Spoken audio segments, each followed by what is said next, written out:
Opera Power, mucho más que un podcast de ópera, con Adrián Pino y Julia Rey.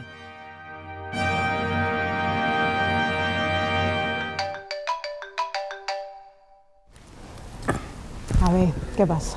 De verdad, Julia, que no sé qué me ha pasado. Es que yo, si es que estaba bien, pero fue anoche que fuimos a la fiesta que organizó Madre mía. Jairo, y es que no sé qué me encuentro tomar, ¿sabes? Pues algo tenemos que hacer. Pues no lo sé, pero es que hay que buscar a alguien que me sustituya, ¿eh? Porque yo es que me encuentro regular, A ver, la verdad. solo se me ocurre una persona. ¿Quién ¿Quién va a se te ser? ocurre? Jairo. No. Adri, no. vamos a ver, No, entra en ni coña, razón. no, Adri, que no, escúchame. que no. Es nuestro becario. Además, que conoce al director del teatro y que tampoco tenemos muchas más opciones. Así que, bueno, que te dejo, que viene. ¿Quién viene? Jairo, ¿Quién viene? ¿quién va a ser? Que viene ¿Quién Jairo. viene? Que te dejo. Pero te digo una cosa, ¿eh? El guión, que no cambie nada, ¿eh? Pero vamos, ni una coma, ¿eh? Adiós. Hola, ¿qué haces? Nada, aquí. ¿Y Adri? ¿Y tú de dónde vienes? De por ahí. ¿Y Adri? Pues mira, la verdad es que está malo, así que lo vas a tener que sustituir. ¿Qué? Ay, Dios mío. Muchísimas gracias, de verdad, ¿eh? Ay, qué ilusión me hace. O sea, lo voy a hacer tan bien que no vais a querer que vuelva Adri. No, que es broma. Ya. Ay, madre mía. Bienvenidos al tercer capítulo de Opera Power, mucho más que un podcast de ópera. Somos Julia Rey. Y Adrián Pino. ¿En serio? ¿De verdad tienes que decir su nombre? A ver, es que yo tengo que decir exactamente lo que pone en el guión. Esto no está pagado, ¿eh? Después de las bodas de Fígaro, hoy vamos a hablar en el episodio de Jenufa, una ópera en checo de Leos Janáček. Es que me flipa Jenufa, es que me parece una ópera tan... Pero Jairo, el guión, venga. Sí, Vaya Dramón Gordo. Pero si es que este tío no tiene ni idea, tío, esta ópera es maravillosa. Yo no pienso leer todo lo que pongo aquí, me niego. Venga, por fin. Jenufa es una ópera en 3 actos con música y libreto en checo de Leos Janáček, pero inspirada en la pieza teatral de Gabriela Preissová, su hijastra. Se estrenó el 21 de enero de 1904 en el Teatro de Brno. Janáček encontró en los textos de Gabriela Preissová el medio ideal para sus experimentaciones musicales, hallando así el particular lenguaje musical que lo catapultó a la fama. Y bueno, este drama ocasionó no pocos escándalos por la crudeza de los textos y por la denuncia que Preissová hacía de la sociedad rural checa, que era súper religiosa, supersticiosa, machista, vamos. Y además que es que la obra es bastante impactante porque trata con bastante realismo temas como el infanticidio, la condena moral, los celos, asesinatos. La verdad es que muy alegre no es. Ya, pero bueno, está muy guay. Además, teníamos un noticio. El Teatro de la Maestranza pone en marcha una nueva iniciativa dedicada a los jóvenes que permitirá a los menores de 30 años asistir a un preestreno el 14 de febrero a un precio único de 10 euros. No volverás a decir que la ópera es cara. No. Y tenemos el placer de tener con nosotros para hablar de Jenufa a mi buen amigo Julio Muñoz Gijón. Fuerte aplauso. No sé por qué digo mi amigo, si yo que soy una persona no lo conozco. ¿Qué tal, Julio? Hola, ¿cómo estáis? Nada, yo venía a ver a Adrián, pero bueno, al final esto es un poco AliExpress, ¿no? Ha tenido sus cositas. Ya, Sí. vale. Bueno. Para el que no conozca a Julio, os contamos que es periodista, escritor, guionista, conocido por sus apariciones en radio, en tele y por la publicación de novelas como la ya mítica El asesino de la regaña. Y concursante de realities. No entiendo esta referencia. Bueno, eso es que yo no sé si se puede decir o no, pero bueno, que Adri y yo hemos coincidido en un reality que se está estrenando ahora en una plataforma y hemos hecho ahí un poco el cabra. Sois amiguitos, ¿no? Un poco. Sí. Vale. No tiene un mail tan guay como el tuyo. Bueno, es que eso es complicado, ¿eh? No lo vas a contar, ¿no? ¿Cuál es tu dirección No, de mail, porque ¿no? si no, imagínate. No digas el dominio, di solo el nombre. Y Julia decía... A ver, Julio, además, es un referente cultural de nuestra ciudad, Gracias. que porta la marca de Sevilla por el mundo entero. Y bueno, la obra de hoy es Genufa. Con ese nombre, ¿en qué idioma se canta? Lo que me había acostumbrado a las óperas en italiano. O sea, me niego a hacer esta referencia tan inculta, de verdad que me Bueno, a ver, Julio, ¿conoces la obra? No, no la conozco. Y además siempre, cada vez que cuando me comentasteis, me lleva... No sé si habéis visto una serie, creo que está en Prime o en Netflix, que se llama Superstore, que son como 7 o 8 temporadas de la vida de unos trabajadores en un supermercado. Es muy guay. Y la mujer del encargado, que es una pareja súper ultracatólica y tal, no sé qué, se llama Jerusha. Y cada vez que decís Jerufa, me acuerdo de Jerusha. Eso, ¿no? Me la imagino de mala actriz, ¿no? De hecho, te iba a preguntar, ¿de qué crees que va la ópera? No va sobre ese personaje. No va sobre ella, ¿no? Nada. Pues, joder, es que el mundo rural checo, fíjate que a mí me gusta leer, soy curioso, pero ahí... Ahí ya te hemos pillado, ¿no? Hemos pensado en hacerte una especie de juego. Vale. Que vamos a contarte la trama un poquillo. Vale. Dirás, ¿para qué? Pues para ver cómo podemos adaptar este drama rural checo en algo así más livianito, más made in Sevilla, ¿vale? Vale. Y para eso queremos que nos ayudes. Vale. Te voy a dejar lápiz y papel por si quieres ir apuntando ideas. Venga, fenomenal. Si te hacen falta, si no necesitas, no la uses, ¿vale? ¿Preparado? Venga, vamos a ello. A ver, la ópera está ambientada en una aldea en Moravia. Vale, el ronquillo. Donde sucede la historia de Genufa, que es una joven que queda embarazada por su primo Esteba, y claro, fuera del matrimonio, con lo cual esto es todo un escándalo en este entorno rural y súper conservador. La madrastra de Genufa, ¿vale? La sacristana. ¿Sacristana? Sí. Nos falta un perejil, ¿eh? Hombre, es que aquí tenemos de todo. Por evitar el escándalo, aprovecha que Genufa está en cama con fiebre para matar al niño. Amigo. Ojo. Al regresar, cuando Genufa despierta, su madrastra le dice que el niño ha muerto durante los 2 días que ella ha estado enferma. Es muy fuerte. A pesar de todo esto, Por si fuera poco. Genufa encuentra la redención y el amor verdadero al final de la ópera y perdona a su madrastra. O sea, que todo es la ok, sacristana. ¿vale? O sea, le mata al niño, pero ella dice, bueno, en verdad entiendo No que pasa lo ha hecho un nada. poco por mí y tal, buen rollo, y acaban Yo estaba dormida. Acaban bien. Y bueno, entonces se llevan a la sacristana a la cárcel para ser juzgada y condenada, menos mal. Claro, porque la perdona Genufa, pero Pero claro, lo había hecho. el fiscal dice, oiga, Al final luego se reencuentra con otro que se llama Laca, ¿vale? Que es que estaba detrás de ella, pero la había rechazado al enterarse de que tenía un hijo con Esteba, con su primo. vale. Pero al final, pues Laca y Genufa se casan y viven felices, entre comillas, lo mejor que pueden después de todo lo que han pasado. Pero bueno, ahí se queda. La puesta en escena de Robert Carsen, ¿vale? Pone el foco en las presiones de una sociedad cegada por la religión y en la escenografía se meten literalmente, irrumpen en la intimidad de Genufa y de su familia. Es una especie de puertas y tal, como que el pueblo entra en su casa Qué bueno. literalmente. Como la Von Trier con Dogville, Algo algo así. Vale. Y hasta aquí, ¿cómo quedaría esa exposición? A Tenemos ver, ¿te ha dado súper tiempo a resumido. ordenar un poquito todas esas ideas? Sí, mira. Estamos en el Ronquillo. Y ahí hay un chico que ha hecho un curso de FPO de peluquería que se llama el Laca. Claro. Claro, ¿qué es lo que pasa? Que a él lo de la laca le vuelve loco y se corre la voz en el Ronquillo del siglo XVIII, no se enfade nadie, que en Guadalcanal me montaron una vez porque le metí un libro espectacular, esto es siglo XVIII, XVII, muy para atrás, en el No, Ronquillo. hace ¿no? mucho tiempo. Era el Ronquillum, imagínate. Y entonces, como le mete tanto a la laca, se corre la voz de que el laca es homosexual. Sí. Claro, en esa época, pues imagínate ser homosexual, ¿no? Es un verdadero drama, ¿no? Sobre todo porque él está enamorado de Jesusa, que es la hija de Jesús, el ganadero. ¿Qué es lo que pasa a Jesús? Es que, bueno, que dentro de... el laca le hace gracia, pero entiende que cómo va a tener una relación con un peluquero homosexual del Ronquillum. No tiene ningún sentido. No tiene.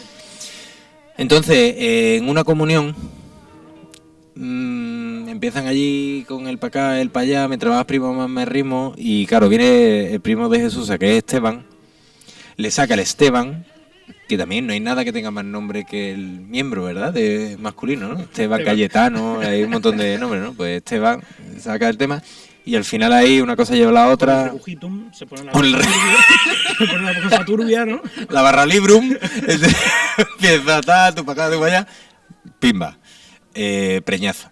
Claro, ¿qué es lo que pasa? Que no contaban con que efectivamente una tía de Jesusa era la que tocaba la guitarra en las clases de catequesis que había allí. Pues en la clase de catequesis siempre hay una tita que toca la guitarra, ¿verdad? El Kumbaya Mailor y esta ¿Cómo dar movida. cuenta de eso? Si es que era obvio que podría tener una tía que hiciera eso. Claro, ¿no? Como un Tito moderno, siempre hay, ¿no? Tito Sortero, que es guay, ¿no? El Tito guay siempre hay, pues la que toca el Kumbaya Mailorta, enseña la guitarra a la gente, tal. Pero claro, esta mujer era muy tradicional. Y no podía tolerar que esto estuviera. Entonces aprovecha que bueno, que con la barra libre al final Jesús tenía una resaca de kilo. Esteban le había dicho que creía que podía haber metido la pata porque no le dio tiempo A reaccionar. al A mí me retroceso. está costando más esta que la checa, incluso. Estoy poniendo también... Guitarrazo en barriga, Jairo. Y vendió la peluquería. Guitarrazo en barriga, a todo lo que da, al ritmo de Padre Nuestro tú que estás, Padre Nuestro tú que estás, Padre Nuestro... Acaba con el embarazo. Ella, bueno, entiende que lo ha hecho por su bien, pero al final el Laca dice, oye, pues aquí estoy yo, ¿no? Si tú al final, tu familia es destruida, el Esteban, no sé qué, no sé cuánto, yo tengo una peluquería, esto va bien, mira, yo al final, y hay una redención porque él, de alguna manera, pues comunica a toda la comunidad que no es homosexual, que para él también era un marrón, acaba saliendo con Jesusa, y la de la catequesis, que es más mala que el tabaco, pues acaba en la cárcel, ¿no? Se nos queda suelto Esteban. Pero feliz, ¿no? O sea, acaba en la cárcel, pero contenta, yo creo. ¿No? Porque al final ha conseguido que acaben... Ya, tío, pero a qué precio, ¿no? Ya, bueno, Claro, no juzgo las vidas de... claro, tío, es que, claro, ¿a qué precio? Claro, tú al final has sacrificado tu vida por el otro. Esto es maravilloso, ¿eh? O sea, Yo yo te creo que recomiendo podemos representar esto. o que directamente te vayas al registro ahora mismo con esta idea. Se me ha quedado Esteban colgado, ¿eh? Se te ha quedado la historia como corta, le faltan Sí, datos. porque ¿sabes? Esteban, claro, ahí... Pues claro, Esteban al final se lo dijo a la de Kumbaya Mailor, pero claro, era su hijo, ¿no? Que al final este hombre no pinta Para la nada. segunda temporada nos has dejado con toda la intriga. Muchísimas gracias, Julio, de verdad. Gracias una vez más por... Gracias a vosotros mostrarnos tu siempre. arte, de Muchísimas verdad. gracias, Julio. Y ahora el reportaje de Jairo. El reportaje de Jairo. Vamos. Pero... Venga. ¿Así? Sí, venga, corre. Y os dejamos con Jairo. Me encuentro en un lugar muy especial del Teatro de la Maestranza y seguramente desconocido para la mayoría de nuestros espectadores. Se trata del espacio que está justo encima de la zona de paraíso y enfrente del escenario, donde se encuentran estos enormes cilindros tan raros que os preguntaréis para qué sirven. Bien, pues os cuento que tienen su función y además es bien importante. Todo se basa en un principio básico, el tiempo de reverberación, ¿vale? Que es el tiempo que pasa desde que se emite el sonido hasta que el sonido desaparece. La persona que habló por primera vez de este concepto fue Wallace Clement Sabine, el físico que fundó el campo de la acústica arquitectónica a finales del siglo XIX y que creó una fórmula matemática en la que se relaciona la calidad acústica con el tamaño o volumen de la sala y su capacidad reflectante o de absorción. Cuando se construyó este teatro, en los años 80, esto tuvo que ser tenido en cuenta por sus arquitectos, ya que el Maestranza tenía que ser diseñado no solo para ser un teatro de ópera, sino para también albergar otro tipo de espectáculos. Es decir, iba a tener condiciones cambiantes, por lo que su acústica no podía ser homogénea y que no sonara todo igual. Así que sus arquitectos se pusieron manos a la obra para idear un sistema que permitiera modificar el tiempo de reverberación inventando estos cilindros de fibra de roca que se ponen o se quitan en función de las necesidades del espectáculo, lo cual convierte al Maestranza en el primer teatro de acústica variable de Europa. Ahí es nada, menudo dato. A mayor cantidad de cilindros, mayor absorción, por lo tanto, menor tiempo de reverberación.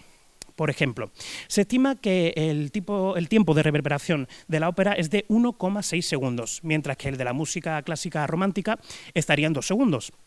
Por supuesto, esto es algo muy subjetivo y casi una cuestión de gusto, un factor que puede condicionar la capacidad expresiva de la orquesta.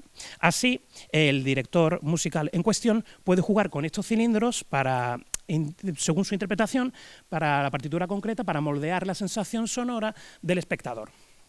¿Qué nos tendrá preparado el maestro Will Humber junto a la Real Orquesta Sinfónica de Sevilla para este Genufa? Pues lo veremos a partir del próximo 14 de febrero. Devuelvo la conexión a Plató. Hasta el próximo episodio. Jairo Sánchez, reportero en prácticas.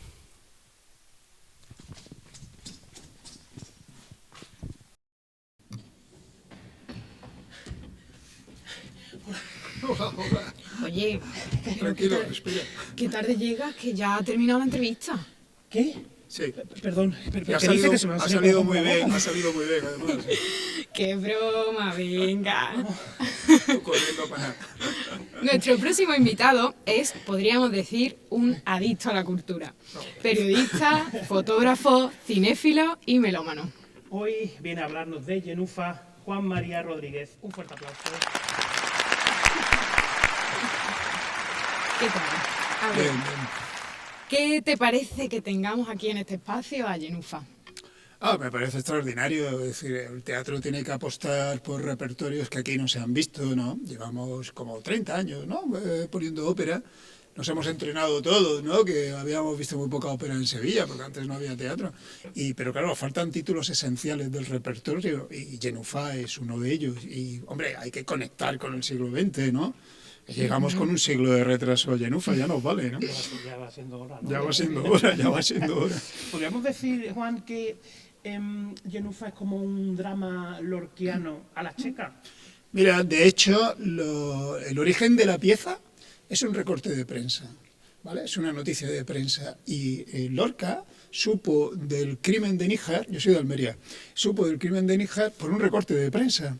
Así es que no iban nada desencaminados. Es decir, son dramas pasionales, dramas rurales, ¿no? Muy fuertes, ¿no? Muy tensos, con una violencia extrema. Y incluso el vehículo de información, esto tiene que ver mucho con cómo trabajaban las vanguardias también en aquella época, ¿no? Porque se difunden las cosas a través de los periódicos y los compositores están enchufados a la vida, enchufados a la realidad a través de la prensa. Eso yo lo reivindico, que soy periodista. Y entonces eso está muy bien, ¿no? Y sí, tiene que ver con ese carácter muy duro. Conectado de lo que en un- Absolutamente, es decir, ese realismo es real. O sea, es puramente real y tiene que ver pues con esa realidad cerrada, ¿no? Agobiante, un poco oprobiosa, ¿no? Del mundo rural, donde pues, el relato de lo que sucede en Genufa causa un escándalo extraordinario en la época y es verosímil que la ópera funcione así. Sabemos que para Leos Janáček fue muy importante como las diferentes sonoridades y entonaciones de la voz Claro. podían transmitir emociones. Efectivamente. Entonces, eso le da a la ópera un carácter naturalista, porque a él lo que le interesa, efectivamente, es cómo la sonoridad traza un arco melódico, ¿vale? Siempre se ha hablado de la prosodia, del habla, o sea, el habla es melodía, es música. Y él pone el acento ahí. Lo pone con un libreto en prosa, lo que le permite trabajar libremente, porque el libreto ya no está en verso, no es rígido, ¿vale? Entonces puede hacer lo que quiera. Y se va a esa conexión que hay en el habla, entre el habla, la melodía del habla y la orquesta. Lo funde en una partitura con absoluta singularidad, porque es único. De hecho, es un caso aislado. Janáček no tiene descendencia musical, es una especie de flor de un día. Es una cosa maravillosa, ¿no? Un episodio de nacionalismo musical checo que intenta sublevarse, porque este es un rebelde, ¿no? Se revela ante la hegemonía alemana, ¿no? Porque todo el repertorio de la Europa central está dominada por la Alemania. Él mismo estudió en alemán, ¿no? Su padre era un patriota checo, pero vivía la contradicción de tener que estudiar en alemán, porque en fin, toda esa zona de Europa estaba dominada, ¿no? Por el imperio alemán culturalmente. Chequia, Moravia en aquella época, era un país colonizado culturalmente. Entonces, él rescata el habla, ¿vale? Y funde esa prosodia, esa melodía, con la orquesta. Y el resultado es una bomba. Y bueno, y por último, ¿alguna curiosidad así que quieras contarnos? Bueno, es una especie de venganza póstuma, ¿no? Porque sabéis que a Janáček esta ópera le costó muchos disgustos. Primero, tardó muchos años en cocinarla. Esto es otra cosa también que me gusta mucho de esto, ¿no? Que es un poco la lentitud, ¿no? Ahora vamos todos muy deprisa, vamos todos con mucho vértigo y tal. Queremos triunfar enseguida. Y él tarda como 12 o 13 años, una cosa así, en componer la historia. Luego, es muy verdad porque hay partes del relato que tienen que ver con su propia vida. Los compositores siempre se han nutrido mucho de su propia experiencia vital, ¿vale? Para componer historias para los demás, ¿no? Entonces, también Janáček perdió una hija. Sí. Y ese dolor está en la partitura, ¿vale? Y luego, por último, cuando él tiene ya la ópera cerrada, la intenta colocar en el Teatro Nacional de Praga, ¿vale? Que es un edificio bellísimo, no sé si habéis estado en Praga, una maravilla, ¿sabéis? Es un edificio acojonante, vaya. Y la manda y se la rechaza, ¿vale? Entonces, para conseguir estrenarla en Brno, que era una capital de segunda, digamos, pero aunque tenía mucha fuerza musical, pues se la apelan, le recortan la partitura, la suavizan la historia, tanto la historia dramática como también la historia musical, se la suaviza. Bueno, tardó mucho tiempo en llegar al Teatro Nacional de Praga. ¿Sabéis cuál es el título que más se pone ahora en el Teatro Nacional de Praga que rechazó la ópera de Janáček? Jenufa. Uno de los grandes títulos del Teatro Nacional de Praga. Así es que el pobre Janáček, desde el otro mundo, les hace un corte de mangas. Y bien grande. Y bien grande. Pues de verdad que muchísimas gracias por venir a visitarnos. Ha sido A vosotros. A vosotros. Divulgar la ópera es muy meritorio. Y recordad que os esperamos el próximo 14 de febrero, el día de San Valentín, en el preestreno de Jenufa solo para menores de 30 años a un precio único de 10 euros. Vamos, entradas en la web del teatro. Y bueno, pues hasta aquí, Jairo. Oye, pues a mí esto me ha encantado, ¿eh? Cuando queráis yo vuelvo, estoy aquí hablando, o sea, que ha sido súper emocionante, me ha encantado. Sí, bueno, ya veremos. Bueno, pues hasta aquí todo en Opera Power, mucho más que un podcast de ópera. Esa parte era mía. Era.